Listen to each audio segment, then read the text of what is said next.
Senhor esteja convosco. Ele está no meio de nós. Proclamação do Evangelho de Jesus Cristo, segundo Marcos. Glória a vós, Senhor. Naquele tempo, vieram ter com Jesus alguns saduceus, os quais afirmavam que não existe ressurreição, e lhe propuseram este caso: Mestre, Moisés deu-nos esta prescrição: se morrer o irmão de alguém e deixar a esposa sem filhos, o irmão desse homem deve casar-se com a viúva, a fim de garantir a descendência de seu irmão. Ora, havia 7 irmãos. O mais velho casou-se e morreu sem deixar descendência. O segundo casou-se com a viúva e morreu sem deixar descendência. E a mesma coisa aconteceu com o terceiro, e nenhum dos 7 deixou descendência. Por último, também morreu a mulher. Na ressurreição, quando eles ressuscitarem, de quem será ela a mulher? Porque os 7 se casaram com ela. Jesus respondeu: acaso vós não estáis enganados por não conhecerdes a Escritura, nem o poder de Deus? Com efeito, quando os mortos ressuscitarem, os homens e as mulheres não se casarão, pois serão como anjos no céu. Quanto ao fato da ressurreição dos mortos, não lestes no livro de Moisés, na passagem da sarça ardente, como Deus lhe falou: sou o Deus de Abraão, o Deus de Isaque, o Deus de Jacó. Ora, Ele não é o Deus dos mortos, mas de vivos. Vós estáis muito enganados. Palavra da salvação. Glória a vós, Senhor. Filhos amados, povo de Deus, nós estamos nesta quarta mariana e estamos pedindo: Nossa Senhora de Guadalupe, sede nossa intercessora nas causas urgentes. É o terceiro dia do novenário perpétuo, em honra a Nossa Senhora de Guadalupe. Estamos a um dia de celebrarmos o feriado de Corpus Christi, a festa do corpo e sangue de Cristo, amanhã. Então, quero lembrar um título de Nossa Senhora do Santíssimo Sacramento, porque, sem dúvida, devemos lembrar que Maria era profundamente eucarística. Maria recebeu a Eucaristia antes mesmo dela ser instituída. Como assim? Ora, quando o anjo lhe apareceu e disse: ave cheia de graça, o Senhor está contigo, pela ação do Espírito Santo ficarás grávida, e ela aceitou, e o Espírito Santo fez nela o Salvador, ela recebeu Jesus. Portanto, muito se diz Maria profundamente eucarística.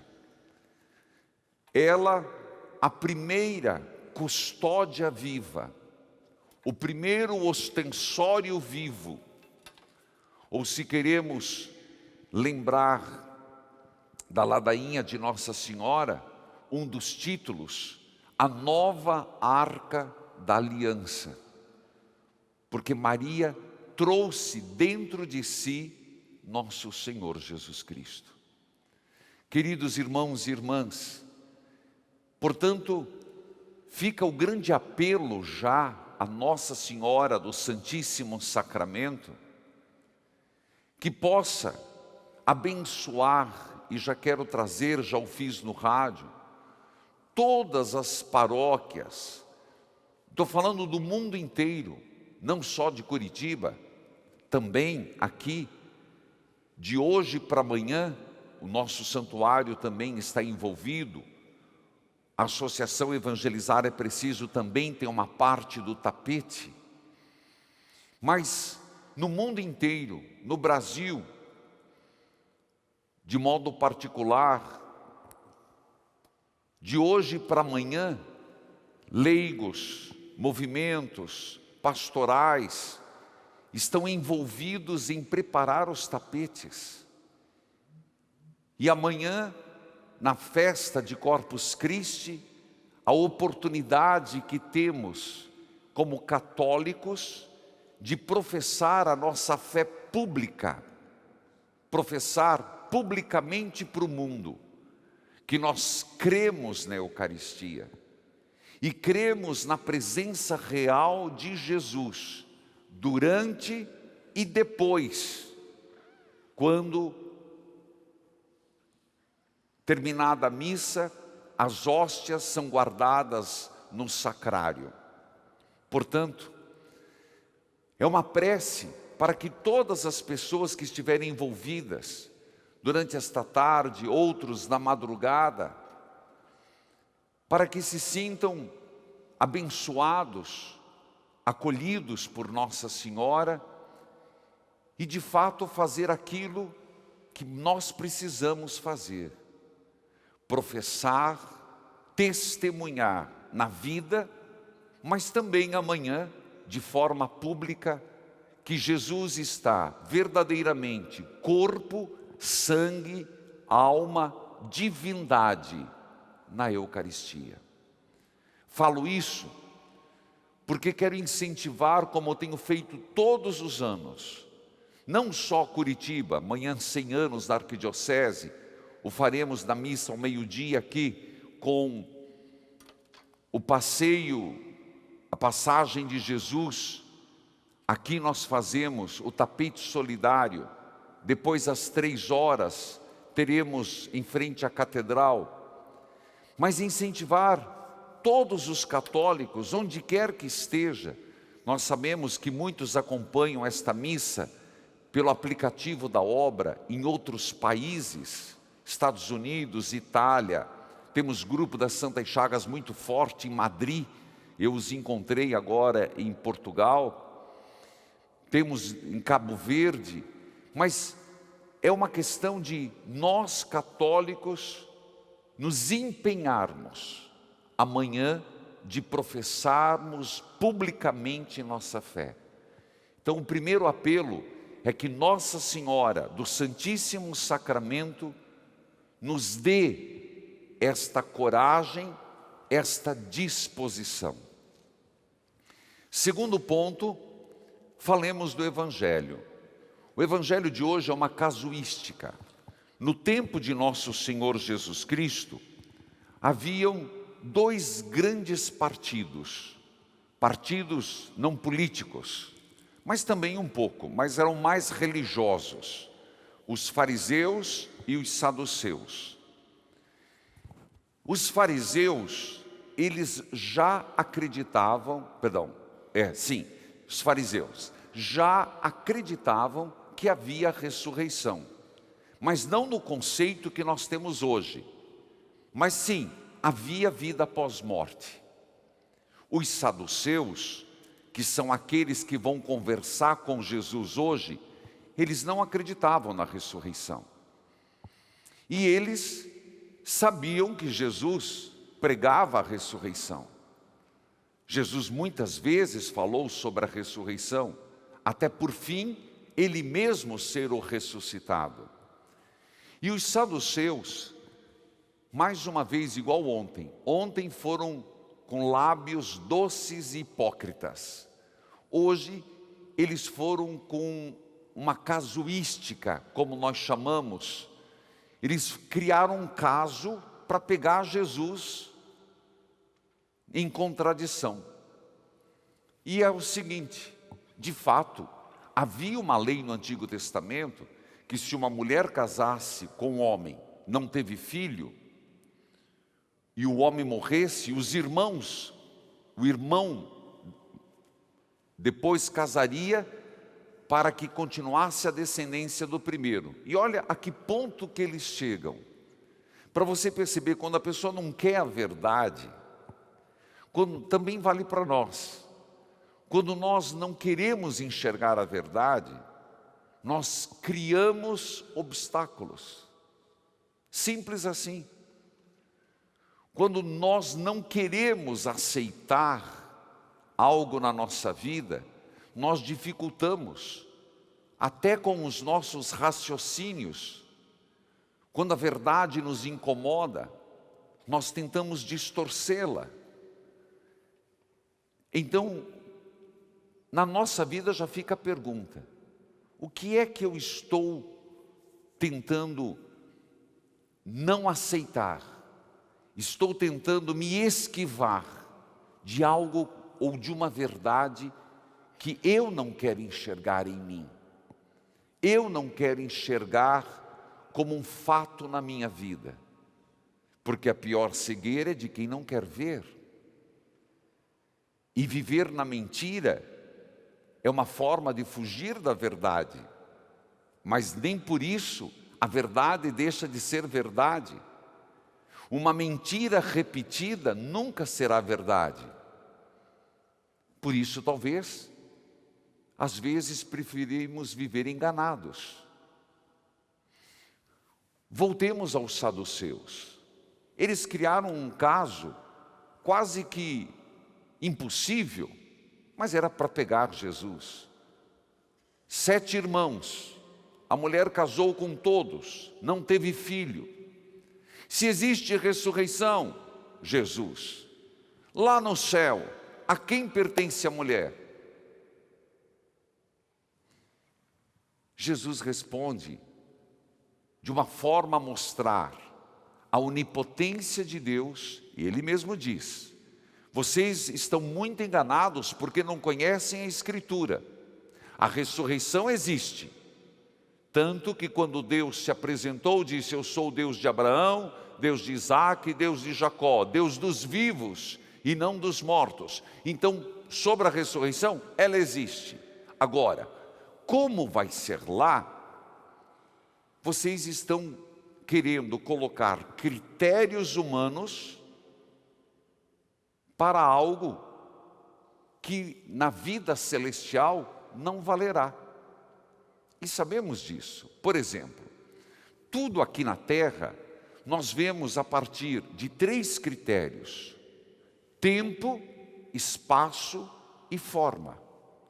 Isso é o princípio de Aristóteles, não é Jesus que falou, eu estou explicando. Tudo para nós tem que ter uma forma: flor, quadrado, retângulo. Nós já criamos uma imagem. Tudo é dentro do espaço. Nós não conseguimos pensar algo fora do espaço.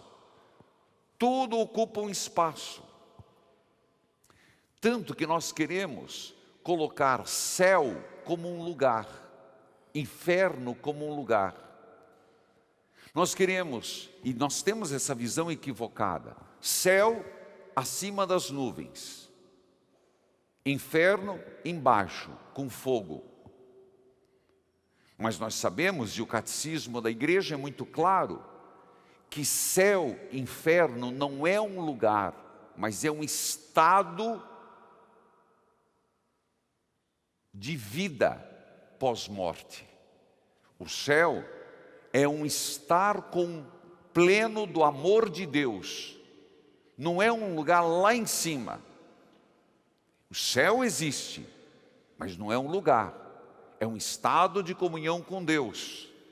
O inferno existe, mas não é um lugar embaixo da terra, onde a nossa imaginação coloca, porque tem lavas e vulcões em erupção que vem fogo. mas é um estado de ausência de Deus, onde a pessoa não consegue se sentir amada por Deus, não por condenação de Deus, mas porque a pessoa na vida inteira assim optou, e assim o fazendo, Deus respeita. Jesus sabe disso, então ele diz, na vida pós-morte, na ressurreição, não vai ser necessária a procriação, seremos como anjos, ninguém pertence a ninguém. Respondendo ao caso concreto, a mulher não pertencerá a nenhum dos maridos, porque ninguém, nenhuma pessoa casada aqui pertencerá à sua esposa, e sua esposa pertencerá ao seu marido. Jesus acabou de dizer isso. Sabemos pouco de como será.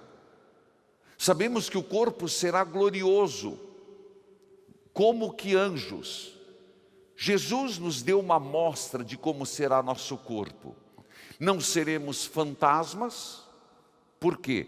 Porque Jesus ressuscitado comeu do peixe. O fantasma não come. Mas ao mesmo tempo, passou pela porta fechada. Então é um corpo glorioso. Nós vemos com muitos véus da nossa inteligência, da nossa racionalidade. Apenas temos indícios de como será. Mas um fato é, ninguém pertencerá a ninguém, mas a ressurreição existe. Ouso dizer, e muitos perguntam, padre, será que ninguém vai se reconhecer? A vida não será uma continuidade necessariamente daqui, mas aqueles que verdadeiramente amamos, nós reconheceremos. Aqueles que realmente nós amamos, não pertenceremos, nós reconheceremos. Há uma diferença. Para fechar, portanto, o evangelho de hoje, existe vida após morte. Jesus ressuscitou.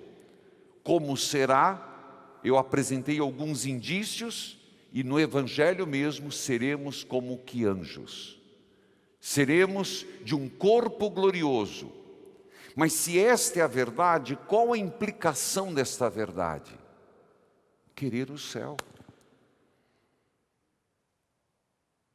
Se nós acreditamos que a morte não é o fim, então a nossa vida tem que ser um desejo contínuo, uma decisão contínua do céu. Não pense que teremos muitas surpresas que a gente pensa no julgamento. Não.